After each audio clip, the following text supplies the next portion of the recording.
Hello guys, welcome back to Kochika YouTube channel అండి. ఈ మసాలా అంతా గుర్తుపెట్టుకునేసేయండి. తర్వాత బీరకాయ ఉప్పులు ఇలా కట్ చేసి పెట్టేసుకున్నాము. మా రాయలసీమ స్పెషల్ బీరకాయ కర్రీ చేయబోతున్నానండి. మసాలా వచ్చేసి కొబ్బరి, ఎర్రగడ్డ, చెక్క, లవంగాలు, తెల్లవాయలు అంతేను. ఇవన్నీ ఫైన్గా పేస్ట్ ఆడించుకొని పెట్టేసుకోండి. తర్వాత వచ్చి ప్యాన్ పెట్టుకొనేసిండి. ప్యాన్ పెట్టేసుకొని చిరిగిటలు యాడ్ చేసేసుకొని బాగా వేయించేసుకోండి. మనకి చాలు, ఇవి కొంచెమే సరిపోతుంది. మనకి కర్రీకి తగ్గట్టుగా తీసుకుందాము.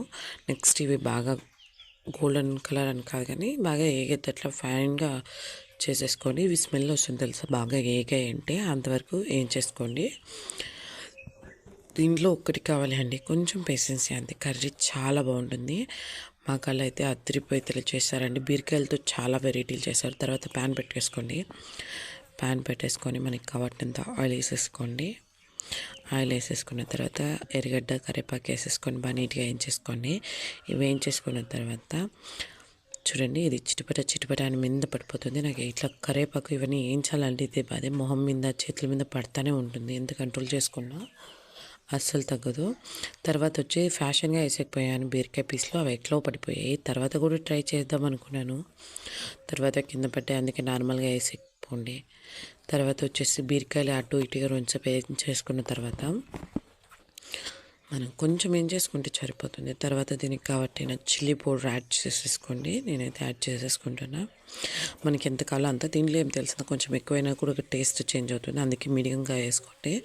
తర్వాత వచ్చేసి పసుపు పొడి, తర్వాత వచ్చేసి ధనియాల పొడి, ఇవన్నీ యాడ్ చేసేసుకోండి. యాడ్ చేసేసుకున్న తర్వాత బాగా మనం ఇందాక పేస్ట్ ఆడించి పెట్టుకున్నాం కదా, అది కూడా ఇప్పుడే యాడ్ చేసేసుకోండి. చూడండి ఎంత బాగా పేస్ట్ ఆడిపోయిందో. ఇది కూడా యాడ్ చేసేసుకోండి. కర్రీ అద్దరిపోతుంది. దీన్ని అంతా బాగా కలిపుకొనేసేయండి. చిన్నగా ఆ పక్క ఈ పక్క కలిపేసేసుకుంటే సరిపోతుంది. తర్వాత వచ్చేసి ఒక 2 minutes వదిలేసేయండి. తర్వాత వాటర్ యాడ్ చేసేసుకుందాము. ఇప్పుడు మనకి ఎంత కాలం అంత వాటర్ యాడ్ చేసేసుకున్నాను. తర్వాత సాల్ట్ వేసుకున్నాను. ఇప్పుడు టేస్ట్ చూసేసేయండి. టేస్ట్ చూసేసి మనకి ఏమైనా కావాలంటే యాడ్ చేసుకుంటే టేస్ట్ బాగుంటుంది. తర్వాత మనం పల్లీలు వేయించాం కదా, దాన్ని మిక్సీలోకి తీసుకున్నాను. పైనగా పేస్ట్ ఆడిస్తానండి. పేస్ట్ ఆడిచ్చేసి మన కర్రీ రెడీ అయిపోయింది. జస్ట్ లాస్ట్లో తెలిసిన మనం ఈ పౌడర్ వేసేసి ఊరికనే అలా కలిపేసేసి ఒక 1 minute పెడితే చాలండి, ఎక్కువసేపు పెట్టకూడదు.